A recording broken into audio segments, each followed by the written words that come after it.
Bonjour, aujourd'hui je vais vous présenter les listes qui s'affronteront lors de notre prochain rapport de bataille, donc First Blood cette fois-ci, à savoir les Yoroni, ici, face à des Wadrun. Alors, en ce qui concerne la liste Yoroni que je jouerai, en fait elle a été composée de façon très simple avec les figurines que j'avais peintes jusqu'à ce stade. J'ai reçu il y a peu de temps les premières figurines de Yoroni et j'ai pu en peindre suffisamment pour réaliser une liste à 1000 points. Donc cette liste sera menée par un Oyabun, dont vous avez les caractéristiques qui apparaissent ici. Alors, il suit la doctrine Chi, c'est-à-dire celle liée à la défense, ici. Voilà, donc ces caractéristiques, une bonne quantité de points de vie puisqu'il a 8 PV, 5 attaques, clash 3, alors la volée n'a pas beaucoup de sens, mouvement de 5 uniquement, mais il a parmi ses capacités Isatsu, ici, c'est-à-dire qu'il augmente la marche, la caractéristique de marche des régiments qui sont dans sa zone de commandement par 1. Il augmente de 1 cette valeur. Ensuite, Keiten, ici. Les régiments qui suivent la voie Chi, c'est-à-dire lui et un autre régiment que je vous présenterai un petit peu après, qui, s'ils sont ciblés par une attaque de clash, de volée, de sort, l'adversaire ne peut pas relancer ses attaques. Donc ça enlève Flurry, ça enlève toutes les capacités de ce style, ce qui est quand même relativement intéressant. Alors, comme tout personnage à First Blood, il a des capacités de commandement, des command abilities. Il en a 2 et il ne peut en jouer qu'une seule par activation, par round. Donc, la première, Brotherhood. On doit cibler une zone d'objectif qui est à portée de ce personnage. C'est-à-dire, en fait, qu'il faut qu'il soit sur cette zone d'objectif. Jusqu'à la fin du round, toutes les figurines de brut de la liste qui seront sur cet objectif compteront pour 6 pour la prise d'objectif. Autant dire que si lui est là, plus ne serait-ce qu'un seul personnage, il va être difficile à l'adversaire d'amener suffisamment de points. Enfin, je l'ai équipé d'une relique, l'armure Namban.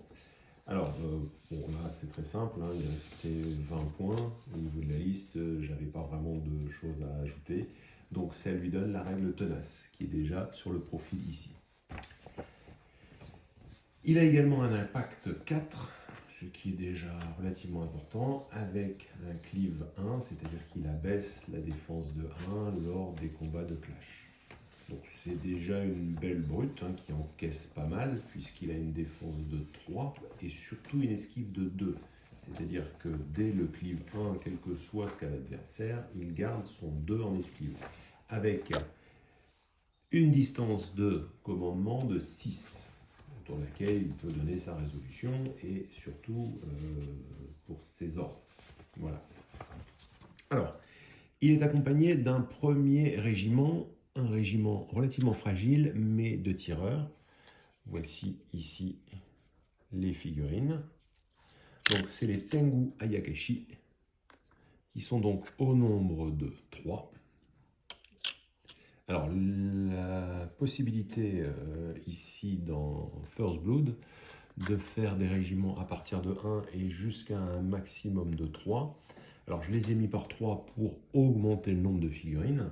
Tout simplement parce que le coût du régiment est plus cher pour le premier que pour les suivants. Évidemment, si vous avez 2 figurines individuelles, vous avez 2 cartes. Vous avez donc 2 tours dans le tirage de cartes et ça permet de temporiser un petit peu aussi. Donc ça revient beaucoup plus cher. Alors j'espère que dans l'évolution du jeu, on finira par cadrer un petit peu ceci.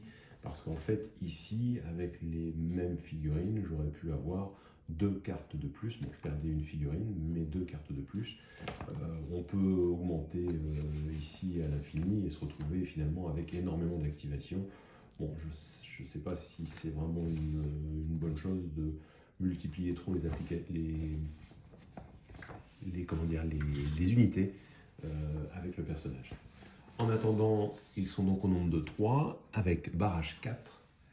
Alors, ils ont le Torrential Fire. Alors, Torrential Fire qui est un petit peu différent de la version Last Argument of King. Donc ici, en fait, à chaque fois qu'on va tirer, les réussites génèrent d'autres tirs. Une seule fois. C'est-à-dire que là, en fait, si les 3 tirs, ils vont générer 3 x 4, 12 tirs. Alors 12 tirs, s'ils ne se sont pas inspirés à voler 2, ils vont donc statistiquement en réussir un tiers, c'est-à-dire 4, et donc relancer 4 dés supplémentaires qui vont générer au moins une attaque supplémentaire, donc ça donnerait 5 réussites au lieu de 4 ici, dans la plus mauvaise situation. Maintenant, s'ils ont le temps de viser, ils passent à voler 3, ce qui sur 12 tirs donne 6 réussites, plus 3, 9, on arrive à 9 touches statistiques, ça commence à faire mal. Ils ont également 2 capacités très intéressantes ici, à savoir, même plus que 2, pardon, flank pour commencer, ce qui permet de ne pas être présent sur la table au départ. Je rappelle qu'à First Blood, on est sur la table au départ, avant le tour 1, sauf si on a la capacité flank. Alors attention, de bien regarder sur les scénarios. En fonction des scénarios, il se peut que la zone soit peu intéressante d'entrée, ou alors inexistante, donc attention à ça.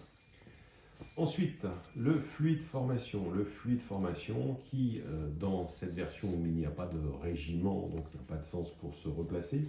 Par contre, ça permet d'ignorer certains types de terrains, broken ground, les terrains dangereux et les terrains hindering également, qui ont tous ces mots-clés, donc sont complètement ignorés. À savoir qu'en plus, les créatures ont fly, ce qui leur permet de passer au-dessus des ennemis, etc. pour se déplacer, ce qui est quand même très intéressant aussi. Dernière capacité, bon, avec l'impact, Vanguard, ici. Alors, Vanguard, pendant le premier tour, ici, c'est-à-dire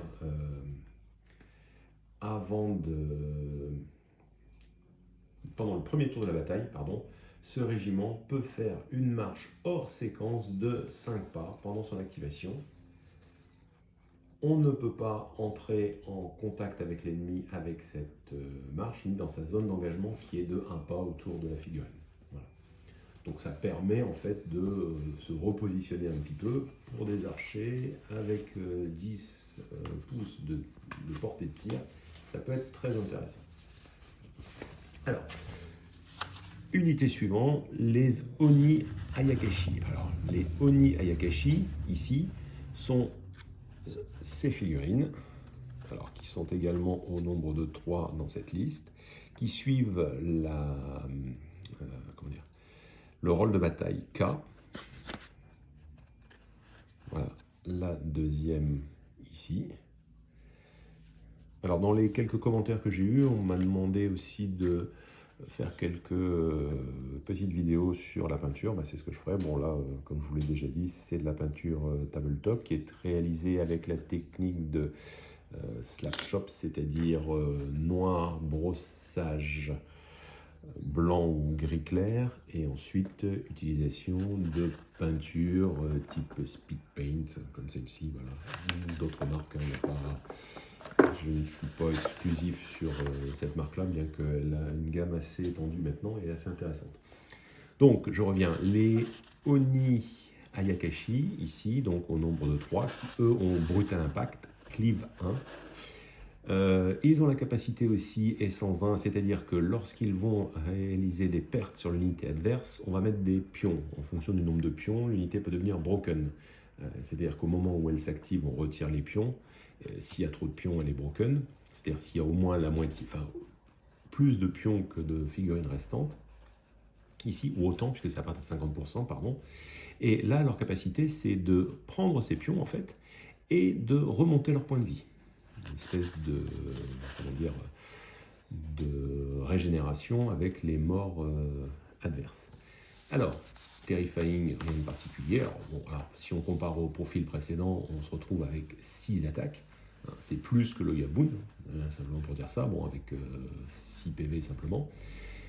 Une défense à 2, mais une esquive de 2, donc une évasion pardon, de 2, donc ça n'a pas d'influence sur les cleaves de l'adversaire, en fait on s'en fout un petit peu, et une résolution de 3. Donc sachant qu'ils sont terrifying, donc en fait en plus ils vont abaisser la résolution de l'adversaire, et ils sont également unstoppable, ce qui ici signifie qu'ils ont plus 2 à la distance de charge. On se retrouve donc avec une distance de charge de 6 plus 2, 8 plus 1 des 6. Ça commence à faire beaucoup et ça commence à être difficile à arrêter. Voilà. Donc une unité assez performante au niveau de l'impact. Ici et du flash. Enfin, la dernière unité, ce sont les sumo, ici. Figurine que je viens de terminer hier. Voilà, donc voici le premier, le second. J'avoue que je me suis bien amusé à les peindre, ils sont assez sympathiques. Et le troisième, avec ses yeux un petit peu partout, ici. Voilà. Donc là, eux suivent le précepte Chi. Au niveau de leur profil, ils ont un mouvement de 5. Oui, j'ai oublié de préciser mouvement de 6 pour les 2 autres unités. N'oubliez pas que autour du chef, ils peuvent avoir plus 1. Donc ça aussi, pour eux, 6 de départ, plus 1 avec le chef, plus 2 avec Unstoppable. On arrive à 9 plus 1 des 6, ça rigole pas au niveau de la charge. Donc ceux-ci, ils ne sont pas forcément faits pour la charge, je crois qu'ils ont de l'impact. Hardened 1. Alors, Hardened 1, ça permet d'avoir une défense qui reste à 3 malgré un cleave 1. Sinon, quel que soit le cleave, ils ont quand même une évasion de 2, ce qui est pas mal ici. Résolution 3 comme le reste de l'armée, à part le personnage qui a 4. On retrouve les 8 PV que l'on avait aussi sur le personnage. Un clash de 3. Alors, eux ont une série de règles spéciales qui sont très intéressantes. Ici aussi. À commencer par braverie. Alors, braverie, l'avantage c'est que ils ignorent le terrifying, ils ignorent le fearsome, donc ils ignorent tout ce qui va abaisser leur résolution. Ensuite, ils peuvent automatiquement à l'activation perdre leur statut broken s'ils le sont. Voilà. Donc ça c'est la particularité de braverie. Hardened, je vais expliquer, impact aussi. Ensuite, le Stone Bulwark. Donc, si jamais on approche une figurine dans leur distance d'engagement, c'est-à-dire à 1 pouce autour, par exemple les archers, on peut mettre les archers de façon à ce qu'ils soient à proximité, eh bien, ils se retrouvent obscured. Ça veut dire qu'il sera plus difficile de tirer dessus. Donc, ça peut aussi être intéressant. Enfin, le poids du pays, enfin, du weight of the land. En fait, quand ils sont entièrement dans une zone, attention, pas en contact, mais entièrement dans une zone objectif, eh bien, ils comptent pour 4. Bon. Ce qui commence à être assez sympathique. N'oubliez pas que le Oyabun est Chi, donc il leur donne aussi la capacité spéciale liée au Chi ici. C'est-à-dire, alors j'ai perdu le nom, il me semble que c'est Keaton, c'est ça, qu'on avait vu au départ. C'est-à-dire qu'en fait, on ne peut pas relancer les attaques qui sont dirigées sur ces figurines. Donc ce sont des figurines qui doivent, à mon avis, bien encaisser et qui, pour aller chercher des objectifs, doivent être très ennuyeuses pour l'adversaire. Alors, le problème de cette liste, c'est 4 cartes d'activation. Donc c'est un petit peu léger. Mais j'avais une version un peu différente avec 2 cartes de plus. Alors, comment est-ce que j'arrive à 2 cartes de plus? Eh bien, j'enlève un des sumo, les Kami et Ayakashi. Donc, j'en ai 2. Ensuite, je fais 2 unités avec les 3 Oni.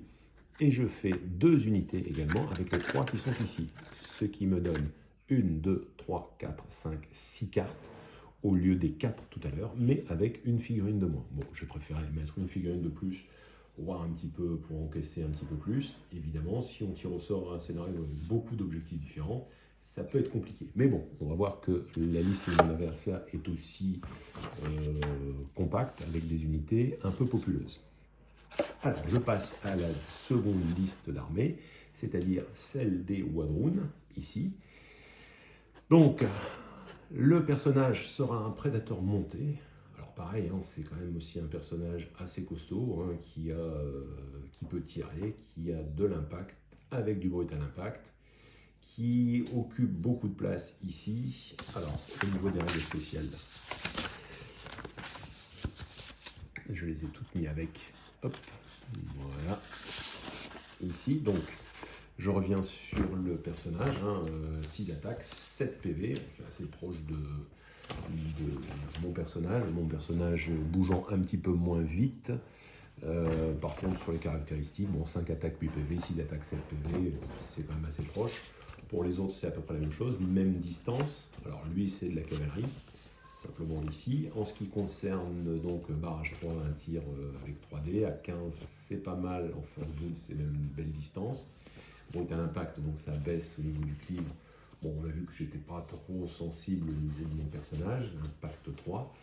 Alors, le Massive Frame ici, on ne peut pas attaquer à travers un de ces personnages, c'est-à-dire qu'en fait, c'est pour les personnages qui ont de la longe pour taper.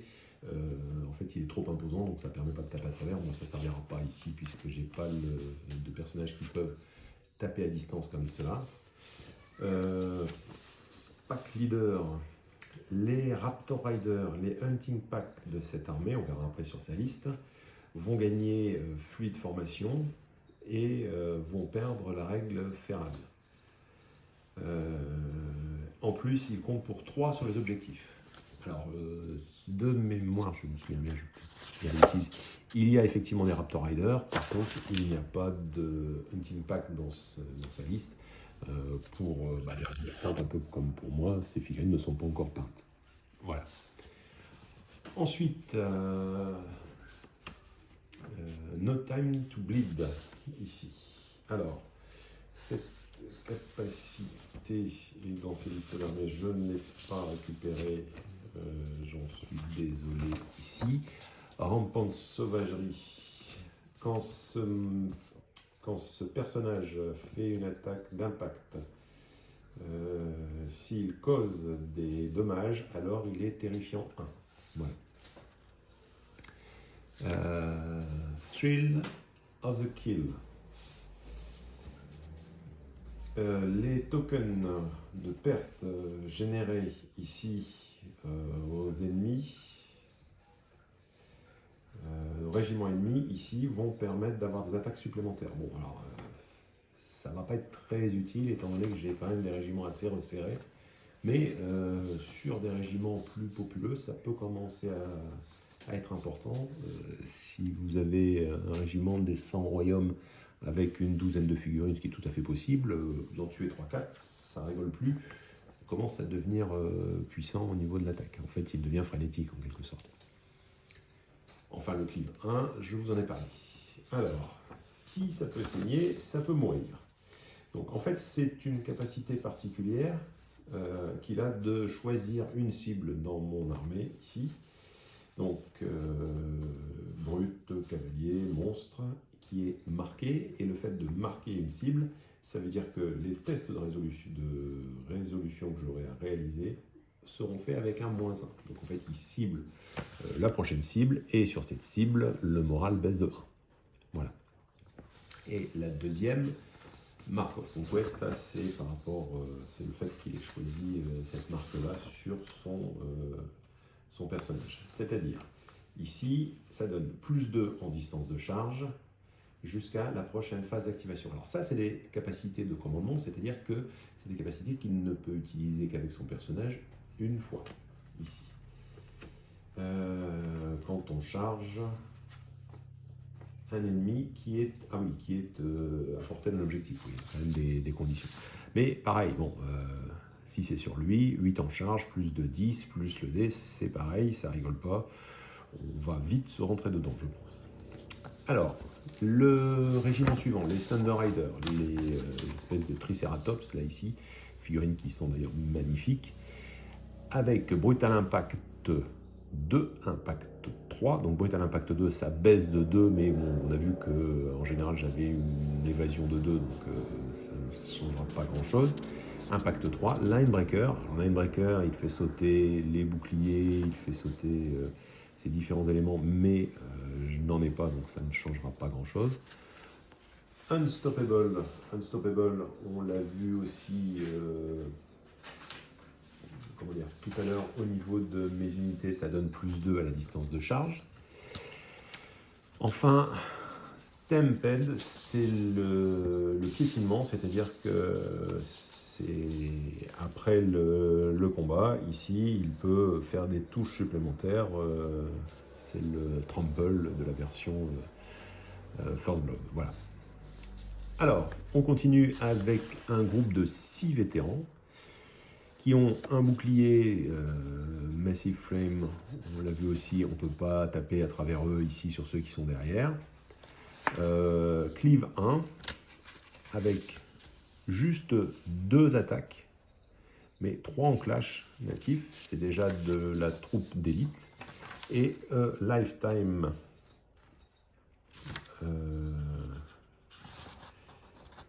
ici, Lifetime of War.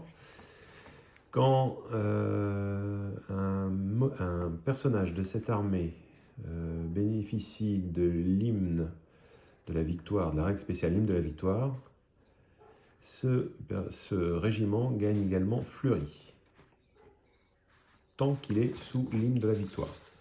Bon, ça aussi, ça peut être assez intéressant ici, avec un leader dans l'unité. On continue. 2 autres unités de piétons avec des Blooded, donc qui sont une version un petit peu moins costaud ici, bon, moins cher aussi, hein, vous voyez 165 pour 210, avec seulement 2 en clash, sinon des caractéristiques 2 en résolution au lieu de 3, et sinon des caractéristiques assez semblables. Ensuite les Braves, qui sont une version encore plus light, si je puis dire, puisque là par contre équipés d'un bouclier, mais avec une seule attaque par figurine et un leader.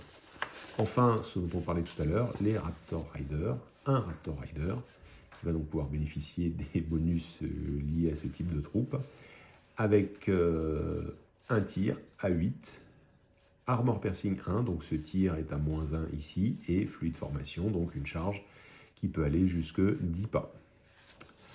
Voilà, donc rendez-vous très bientôt pour la partie. D'ici là, j'essaierai de commencer aussi une vidéo sur les règles pour les débutants pour inciter de nouveaux joueurs à venir nous rejoindre. Je vous souhaite une bonne journée. À très bientôt.